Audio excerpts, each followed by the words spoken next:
Dear class, quantum के syllabus में हम कहाँ तक पढ़ चुके थे? जीडैकन एक्सपेरिमेंट तक पढ़ चुके थे। और ये आप देख लें कि आज हम लास्ट हमारा 4 वीक्स का सिलेबस रह गया है, जिसमें आज मैं आपको वन डायमेंशनल हार्मोनिक ऑक्सीलेटर जो कि क्वांटम मैकेनिकली हम इसकी आइगन स्टेट्स फाइंड करेंगे, एनर्जी आइगन स्टेट, ये मैं आज आपको करवाऊंगी। हाफ पार्ट इसका हम आज करेंगे, हाफ इसका मैं डिवाइड करके आपको कल करवाऊंगी, क्योंकि बहुत लंबी वीडियो अपलोड करना जो है वो काफ़ी मुश्किल होता है। तो ये आप लोग बुक में भी मौजूद है, वहाँ से कर लें। और ये कैलकुलेशन मैं आप लोगों को करवा रही हूँ वन डायमेंशनल हार्मोनिक ऑसिलेटर की। अगर बात करें तो सबसे पहले आपके जहन में जो सबसे ज़्यादा आने वाला हार्मोनिक ऑसिलेटर वही है मैस स्प्रिंग सिस्टम, जो आप क्लासिकल मैकेनिकली मेरा ख्याल है स्कूल फिज़िक्स में से ही पढ़ते आ रहे होते हैं, ऑक्सीलेशंस वाले चैप्टर्स के थ्रू। तो थोड़ा सा आपको रिकॉल करना पड़ेगा कि वन डायमेंशनल हार्मोनिक ऑक्सीलेटर हम उसको क्वांटम मैकेनिकली यहाँ पर तो सॉल्व करेंगे हम अपने क्वांटम मैकेनिक्स के कोर्स में, लेकिन आपको थोड़ा रिकॉल करना पड़ेगा कि जब भी स्प्रिंग ऑक्सीलेशंस की बात आती है, हार्मोनिक ऑक्सीलेटर की बात आती है, तो आपके जहन में एक मैस स्प्रिंग सिस्टम आता है जो एक साइड से अटैच होता है, दूसरी तरफ एक मैस फ्री टू मूव होता है। बट अब मैस को जैसे ही पुल आउट करते हैं, कोई फोर्स लगाते हैं, तो वो एक ख़ास पोजीशन के around back and fourth motion perform करता है, जिसको आप सिंपल हार्मोनिक मोशन भी कहते हैं, ऑक्सीलेशंस भी कहते हैं, ऑक्सीलेटरी मोशंस भी कहते हैं। तो आज हम उसी सिस्टम को अपन क्वांटम मैकेनिक्स में लेकर आएंगे। अगर क्वांटम मैकेनिक्स में आपके पास वन डायमेंशनल कोई हार्मोनिक ऑक्सीलेटर हो, जिसे आप क्वांटम हार्मोनिक ऑक्सीलेटर कहेंगे, तो उसकी एनर्जी आइगन स्टेट्स हम कैसे, श्रोडिंजर्स की वेव इक्वेशन लगाएंगे, एनर्जी आइगन स्टेट हम कैसे मालूम कर सकते हैं। तो अब हम, क्योंकि मैंने अभी आपको क्लासिकल हार्मोनिक ऑक्सीलेटर या मैस स्प्रिंग सिस्टम के बारे में बताया, तो classical mass spring system work करता है, हमें पता है कि वो एफ फोर्स हम अप्लाई करते हैं वो डायरेक्टली प्रोपोर्शनल होती है डिस्प्लेसमेंट के। हुक्स लॉ के ऊपर वो वर्क करता है। आप इस तरह भी लिख सकते हैं F is equal to minus K X. ये अगर आपको याद नहीं है तो मैं यहाँ पे एक छोटा सा बना देती हूँ कि इस तरह का सिस्टम आपने क्लासिकल मैकेनिक्स में पढ़ा हुआ होता है, जिसमें स्प्रिंग है ऑफ फोर्स कांस्टेंट के, मैस है वो एम आप रिप्रेजेंट करते हैं, और लेट सपोज आप इसको पुल आउट करते हैं, कोई फोर्स लगाते हैं F, and this force is directly proportional to the cover displacement. For example आपका मैस यहाँ से मूव करता है, इस पोजीशन पे आ जाता है। अगर मैं नेक्स्ट बनाऊँ, आप ये पढ़ चुके हैं क्लासिकल मैकेनिकली, अब हम इसको पढ़ भी नहीं रहे। स्प्रिंग एग्जर्ट जो है वो रिलैक्स हो पुल अप हो जाता है, और आपका मैस वो एक डिस्प्लेसमेंट कवर करता है जिसको आप एक्स कहते हैं, और ये फोर्स जो है ये डायरेक्टली प्रोपोर्शनल होती है दिस डिस्प्लेसमेंट के, जो मैंने यहाँ लिखा है अकॉर्डिंग टू हुक्स लॉ। खैर, ये सिर्फ क्लासिकल मैकेनिक्स के सिस्टम का मैंने आपको थोड़ा सा बताया। यहाँ पे क्योंकि हमारा सिस्टम ये नहीं है, हमारे पास ये छोटे छोटे टाइनी एटॉमिक स्केल के ऊपर मैस जो है वो उसी तरह से ही बिहेव करते हैं क्वांटम मैकेनिकली, जैसा कि एक harmonic oscillator mass spring system behave करता है। यहाँ पे तो हमारे पास छोटे छोटे ऑक्सीलेटर्स हैं, वो एटम्स की फॉर्म में हैं। तो अब हम उनका एनर्जी आइगन स्टेट मालूम करेंगे। फोर्स, अगर आपका एटम कोई भी डिस्प्लेसमेंट अपने मीन पोजीशन या इक्विलिब्रियम पोजीशन से एटम दोनों तरफ मूव करेगा, तो वो एटम दोनों तरफ से मूव करेगा, तो वो कोई ना कोई हार्मोनिक ऑक्सीलेशंस परफॉर्म करेगा, या सिंपल हार्मोनिक मोशन की तरह की एक मोशन वो परफॉर्म करेगा। एटम क्योंकि अपनी जगह नहीं छोड़ते सॉलिड्स में, और वो अपनी ही जगह पे छोटे छोटे वाइब्रेट करते हैं, मतलब कि वाइब्रेशन या ऑक्सीलेटरी मोशन परफॉर्म करते हैं। तो वो ऑक्सीलेटरी मोशन जो है उसमें फोर्स डायरेक्टली प्रोपोर्शनल होगी, जितना वो डिस्प्लेसमेंट कवर करेंगे माइनस की एक्स, क्योंकि ये ऐसी फोर्स है जो उसको वापस अपनी मीन पोजीशन पे लेकर आती है। दैट्स वाई यहाँ पे एक माइनस साइन पुट किया गया है। Let's call it equation 1। इसके बाद अब के की वैल्यू हमें मालूम है एम ओमेगा स्केयर के बराबर होती है। क्लासिकल मैकेनिक्स में भी यही होता है, जहाँ एम मैस है और ओमेगा एंगुलर फ्रीक्वेंसी है आपकी मोशन की। इसको हम पुट करेंगे इक्वेशन 1 में, तो फोर्स आपके पास आ जाएगी minus M omega square X. इसको इक्वेशन नंबर 2 कर दें। अच्छा, ये मैंने क्या पुट किया, के की वैल्यू मैंने इक्वेशन नंबर 1 में पुट कर दी है, तो यहाँ पे अगर फोर्स ये भी है according to Newton second law हमें क्या देता है, second law of motion F equals to M A के भी बराबर होता है। दोनों को कंपेयर करें तो ये M A equals to minus M omega square x, और ए एम से एम कैंसिल हो जाएगा, ए की वैल्यू एक्सेलरेशन आपके पास आ जाएगा माइनस ओमेगा स्क्वायर एक्स। और यहाँ से आप क्लियरली देख सकते हैं कि ये एक्सेलरेशन वो एक्सेलरेशन है जो ऑक्सीलेटरी मोशन में प्रोड्यूस होता है, जिसमें कि डायरेक्शन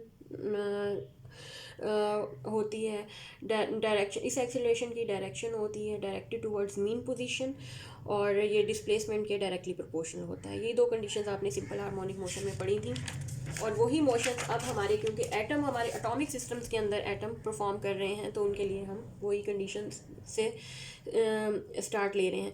अच्छा, इसको मैं यूँ भी लिख सकती हूँ, और अगर मैं इसको डिफरेंशियल की फॉर्म में लिखूँ तो d2x/dt² equals to minus omega square x.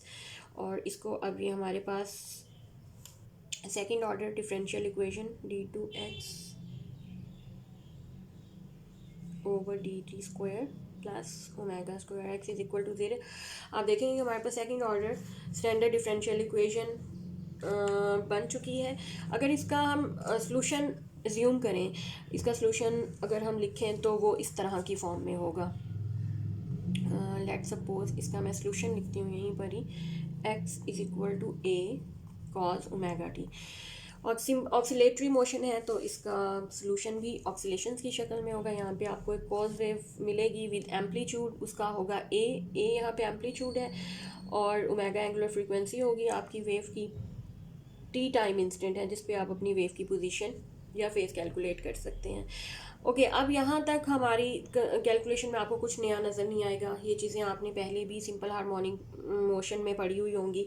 अब हम आते हैं नेक्स्ट डे को, हमने एनर्जीज आइगन वैल्यूज अपने फंक्शन अपने एटम अपने सिस्टम की फाइंड करनी है। तो अब उन एनर्जीज़ को फाइंड करने के लिए हमें मस्ट है कि हमें एनर्जी ऑपरेटर्स लगाने पड़ेंगे। तो उससे पहले हमें पता है फोर्स को हम इस तरह भी लिख सकते हैं। अगर आपके पास पोटेंशियल मौजूद है तो फोर्स क्या होती है, ग्रेडियंट ऑफ पोटेंशियल। तो फोर्स को मैं इस तरह से भी लिख सकती हूँ, यहाँ से मैं ये भी लिख सकती हूँ partial v equals to minus F partial X.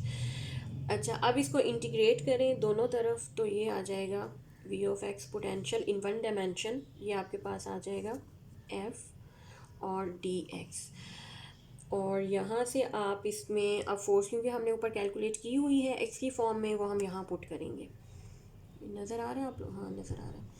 अच्छा, माइनस और एफ आप पुट करें। अच्छा देखें, एम ओमेगा स्क्वायर कॉमन है, मैं बाहर लेकर आ रही हूँ, और अंदर मेरे पास सिर्फ एक्स है और डी एक्स। और अगर मैं अब इसको विद रिस्पेक्ट टू एक्स, और अगर हम कंसीडर करें कि पहले हमारा एटम ज़ीरो पोजीशन पे था, आफ्टर डिस्प्लेसिंग पोजीशन एक्स वो शिफ्ट हो गया एक्स पोजीशन के ऊपर, तो ये मेरे पास लिमिट्स भी आ जाती हैं 0 to x। इसको मैं इंटीग्रेट करूँगी तो ये आ जाएगा x²/2। मैं इसको अभी सही करके लिखती हूँ। बहरहाल ये आपके पास पोटेंशियल की वैल्यू आ जाती है। ये अब मैं रेस करने लगी हूँ। अगर आप लोगों ने दोबारा ये देखना हो तो वीडियो को बैक करके देखिए, ये आपको दोबारा से भी मिल जाएंगी। ओके, अब हम इसको मज़ीद सॉल्व करते हैं। पोटेंशियल की वैल्यू हमारे पास आ गई है minus M omega square x²/2।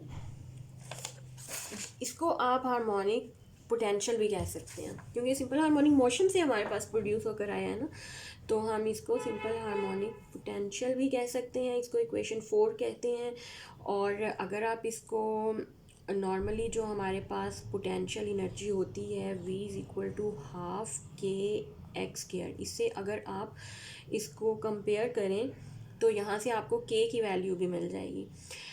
तो बहरहाल अब आ जाते हैं, अगर आपके पास it is value of potential energy and it is maximum at potential energy. अब सिंपल हार्मोनिक मोशन में हमें पता है कि मैक्सिमम कहाँ होती है, एक्सट्रीम पोजीशन पे होती है, और मिनिमम कहाँ होती है, मीन पोजीशन पे होती है। अगर मैं ज़ीरो को मीन पोजीशन कंसीडर करूँ और a जो कि एम्पलीट्यूड है इसको मैं एक्सट्रीम पोजीशन कंसीडर करूँ, तो पोटेंशियल हम कैलकुलेट कर सकते हैं एक्सट्रीम पोजीशन के ऊपर। इसी x की जगह पे मैं पुट कर रही हूँ x टेंड्स टू a, मतलब x जो है वो कितना है, a के बराबर है। एक्सट्रीम पोजीशन पे, तो वी ऑफ ए आपके पास आ जाएगा माइनस हाफ, ये इक्वेशन 4 में ही लिखा है, minus half M omega square, और एक्स स्क्वायर में minus a square, a positive हो जाएगा और ये प्लस ए स्क्वायर। ये आपके पास maximum value of potential energy आ जाएगी। ये कहाँ पर आएगी, दोबारा सुन लें, इंपॉर्टेंट पॉइंट है कि ये आपके पास एक्सट्रीम पोजीशन पर आएगी। अच्छा, अब आ जाता है कि अब हमने अपनी जो असल कैलकुलेशन है उसकी तरफ आना है, जो कि श्रोडिंगर वेव इक्वेशन से स्टार्ट होती है। तो एनर्जी की we know that Schrodinger wave equation we can write it as H psi N. nth आपकी nth एनर्जी स्टेट को रिप्रेजेंट करता है। जब भी हैमिल्टोनियन ऑपरेटर इस फंक्शन पे ऑपरेट होगा तो आपको एनर्जी आइगन वैल्यूज़ देगा, वो ये आपके सामने लिखी हुई हैं, और ये इक्वेशन 5 हो जाएंगी। अच्छा, ये अब आपकी मेन इक्वेशन आ गई, जहाँ से आपने अपने atomic system, atomic harmonic oscillator की एनर्जी आइगन वैल्यूज़ कैलकुलेट करनी है। अच्छा, अब इसमें क्या क्या चीज़ें हमें चाहिए, एच हैमिल्टोनियन ऑपरेटर के बारे में हमें पता है, P cap square by 2m plus V N. ये हमारे पास मोमेंटम ऑपरेटर जो कि रिप्रेजेंट किया जाता है minus iota H cut partial over partial X से, मोमेंटम ऑपरेटर भी मौजूद है। और ये है पोटेंशियल एनर्जी ऑपरेटर, ठीक है, ये पोटेंशियल एनर्जी ऑपरेटर है, और इसको आप लिख सकते हैं, अभी ऊपर हमने कैलकुलेट भी किया था, ये पोटेंशियल एनर्जी कैलकुलेट की थी, वहीं से ही पोटेंशियल एनर्जी ऑपरेटर हमारे पास आ जाएगा हाफ एम ओमेगा स्क्वायर और एक्स स्क्वायर। ये दोनों वैल्यूज़ मौजूद हैं। आप इसको इक्वेशन हैमिल्टोनियन में पहले पुट करके अपना हैमिल्टोनियन बना लें। इस सिस्टम के लिए, एटॉमिक ऑक्सीलेटर के सिस्टम के लिए आपके पास हैमिल्टोनियन बन जाएगा minus H cut square divided by 2m partial 2 over partial x square, ये मैंने p की वैल्यू पुट की है, और plus half m omega square X square, और ये आपके पास आ जाती है जी इक्वेशन 6। और अब आप इसमें क्या पुट करेंगे, ये इक्वेशन 6 आपके पास हैमिल्टोनियन, अच्छा हैमिल्टोनियन ऑपरेटर आपने बना लिया है। अब आप इसको इक्वेशन 5 में लिख दें, मतलब आप अपनी nth स्टेट के ऊपर अप्लाई कर दें इसको। मैं इक्वेशन 5 में लिखने लगी हूँ, minus H cut square divided by 2m partial 2 over partial x square plus half X square, और ये मैंने अप्लाई किया है nth स्टेट के ऊपर, ये वेव फंक्शन है उसका, एनर्जी आइगन वैल्यू, और ये साई एन। अच्छा, अब हमने क्योंकि इस इक्वेशन को सॉल्व करना है, इसको सॉल्व करने के लिए आप देखेंगे पहले कॉमन क्या चीज़ आती है आपके पास। इसने ओमेगा, लेफ़्ट हैंड साइड से आप यूँ करें कि omega H cut by 2 common ले लें, और वो दूसरी तरफ मल्टीप्लाई हो जाएगा। बाकी आपकी इक्वेशन ये आ जाएगी minus H cut over omega M, 2 तो हमने कॉमन ले लिया, और ऊपर से एच कैट ओमेगा भी कॉमन ले लिया, तो ऊपर एच कैट बचेगा सिर्फ, partial 2 over partial x square, और प्लस ये 2 क्योंकि चला गया, m रह जाएगा, ओमेगा रह जाएगा, एक्स स्क्वायर रह जाएगा, और इसमें एच के डिवाइड हो जाएगा क्योंकि इसके ऊपर मौजूद नहीं है, साई एन, और वो जो आपने यहाँ कॉमन लिया था उसको अब मैं इधर ला रही हूँ, ये हो जाएगा 2 over omega H cut E N psi N. Okay, इसके बाद अब आपने आ जाना है, कुछ सब्स्टिट्यूशन करनी है अपनी इसी इक्वेशन के लिए। मैं इसको रेस करती हूँ, आपको अगर चाहिए हो आप वीडियो बैक करके पॉज करके देख सकते हैं कि मैंने क्या लिखा था। ओके, अब आप यूँ करिए कि हमें कुछ सब्स्टिट्यूशन चाहिए अपनी इक्वेशन को सॉल्व करने के लिए। लेट मैं कहती हूँ कि एनर्जी की जो आइगन वैल्यू भी हमारे पास आई नहीं है, लेकिन हमने कैलकुलेट करनी है, E N over omega H cut के बराबर है, ये इक्वेशन ए हो गई। और इसके साथ ही मुझे एक और सब्स्टिट्यूशन चाहिए वाई की, जो कि वर्टिकल एम्पलीट्यूड भी हो सकता है, omega M over H cut under root, या कोई भी वेरिएबल भी हो सकता है एक्स। और इसको अब आप अगर इसका स्केयर लें, Y square omega M over H cut, और एक्स आ गया। अच्छा, एक्स स्क्वायर आ गया, ठीक है। ये मैंने क्या किया है, स्क्वायरिंग की है सिर्फ। पहले ये मैंने सब्स्टिट्यूशन आप यहाँ पे लिख सकते हैं, मैंने सब्स्टिट्यूट किया है सिर्फ अपनी इक्वेशन को सॉल्व करने के लिए, और ये वाई स्क्वायर की वैल्यू सब्स्टिट्यूट करके रख ली, बना के रख लिया, और ई एन की बना के रख लिया। ये हो गया इक्वेशन ए, और ये हो गई इक्वेशन बी। अब आप क्या करेंगे, अगर आप लें पार्शल साई एन, आपका वेव फंक्शन जो है विद रिस्पेक्ट टू एक्स, आपने इसका डेरिवेटिव लेना है, तो अब wave function is a part of x and y दोनों का है, तो आप partial psi N over partial Y और partial Y over partial x, क्योंकि दोनों वेरिएबल्स वेव फंक्शन में आ रहे हैं तो हम इसको इस तरह से लिखेंगे। इसके बाद सेकंड डेरिवेटिव हमें चाहिए, तो इसका सेकंड डेरिवेटिव लें, टेकिंग यहाँ पे आ जाएगा differentiating with respect to X, with respect to X, और यहाँ पे अगेन डिफ्रेंशिएटिंग आ जाएगा, और ये आपके पास आ जाएगा partial two psi N over partial x square, partial two psi N over partial Y square, और ये partial Y over partial X whole square. ये इसी इक्वेशन से मैंने दूसरी बार डेरिवेटिव लेकर डिफ्रेंशिएट कर लिया है। ओके देन, अब as we know that partial Y over partial X, यहाँ से हम निकाल लेंगे इक्वेशन, इस इक्वेशन से निकालेंगे derivative partial Y over partial X. अगर हम लें एक्स का तो 1 आ जाता है, तो ये आपके पास रह जाएगा omega M over H cut under root. और सिमिलरली आप यहाँ से सेकंड डेरिवेटिव भी निकाल सकते हैं, सेकंड डेरिवेटिव निकालिए partial two over partial x square, और ये आ जाएगा, सेकंड डेरिवेटिव नहीं निकाला, ये पार्शल वाई और पार्शल एक्स स्क्वायर का आपने स्क्वायर लिया है, मतलब इसका स्क्वायर लेंगे, जो हमें के कहाँ चाहिए, यहाँ चाहिए इस इक्वेशन में, तो ये हमारे पास आ जाएगा omega M over H cut. So हमारे इंग्रेडिएंट्स पूरे हो गए हैं पार्शल टू वाली इक्वेशन में। अब ये इसकी वैल्यू आ गई है, हम इसमें पुट करेंगे सेकंड डेरिवेटिव वाली इक्वेशन में, partial two psi N over partial x square, partial two psi N over partial Y square, partial Y और पार्शल एक्स का हमें स्क्वायर चाहिए, वो हमने ऊपर लिया हुआ है, तो ये आ जाएगा omega M over H cut. अच्छा, इसके बाद इसको थोड़ा सा रीअरेंज कर लें, rearranging the above equation we will get partial two over partial x square H cut over omega M. ये हमने H cut over omega M को ही पार्टिकुलर क्यों लिखा है, इसकी भी समझ आपको आहिस्ता आहिस्ता एंड पर जाकर आई जाएगी। Partial two over partial Y square, तो वेव फंक्शन को मैंने दोनों तरफ से कॉमन ले लिया, और ये मेरी इक्वेशन सी, इक्वेशन सी तक हम पहुंच गए हैं। Put A B and C in equation 7। अब देखें कि हमारे पास इक्वेशन सी से ये वैल्यू, इक्वेशन बी से ये वैल्यू, इक्वेशन ए से ये वैल्यू, ये तीनों वैल्यूज़ आप नोट कर लें, अच्छे तरीके से देख लें। ये हमने पुट करनी है जो हमने इससे पहले अपने इनर्जी ऑपरेटर लगा कर श्रोडिंगर वेव इक्वेशन बनाई थी, जिसमें कि काइनेटिक और पोटेंशियल दोनों एनर्जीज़ की वैल्यू, जो हम कह सकते हैं टोटल एनर्जी का हमने टोटल एनर्जी कैलकुलेट करनी थी। तो ये सारा कुछ आप अब ये ए बी एंड सी, ये आपने फार्मूले देख लेने हैं जो हमने तीन किस लिए बनाए हैं कि हमने अपनी इक्वेशन में पुट करने हैं। अब मैं इसको तो इरेज कर रही हूँ और ये मैं उसमें पुट करूँगी।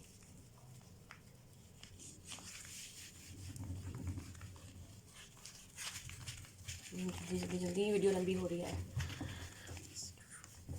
जल्दी जल्दी इसको रेस करते हैं और इसको पुट करते हैं इक्वेशन 7 में जो हम पीछे चाहिए थी। तो ये आपके पास बनेगा इक्वेशन 7। मैं दोबारा से एक बार देखूं कि हमने क्या बनाया हुआ था। इक्वेशन 7 जी, इक्वेशन 7 थी हमारे पास minus H cut square divided by omega M partial two over partial x square plus M omega x square over H cut psi n two over omega H cut E N psi n. ये equation 7 थी, इसमें हम put करेंगे अब E n की value put करेंगे और y square की वैल्यू पुट करेंगे, और सी में हम partial two over partial x square और H cut over omega M की वैल्यूज पुट करेंगे। जब सारी इसके अंदर, तो ये हमारे पास आ जाएगा minus partial two over partial Y square plus Y square psi N, और दूसरी तरफ two E N psi N. Psi N N state है, कॉमन निकल के कैंसिल हो जाएगा। अभी आप कैंसिल ना ही करें तो अच्छा है, बल्कि आप इसको इस तरह से लिख सकते हैं, partial two over partial Y square minus Y square psi N is equal to minus two E N psi N, ये इक्वेशन 8 बन जाएगी। अच्छा, आप ये नोट कर लें कि हमारा एक्स कोऑर्डिनेट जो है वो इसमें से एलिमिनेट हो गया और हमारी पूरी इक्वेशन जो है वो वाई के साथ यहाँ पर आ गई है। यहाँ पे आज मैं कैलकुलेशन, यहीं पे हमने अभी इसको मज़ीद सॉल्व करना है, लेकिन आज मैं कैलकुलेशन को यहीं पे एंड करती हूँ।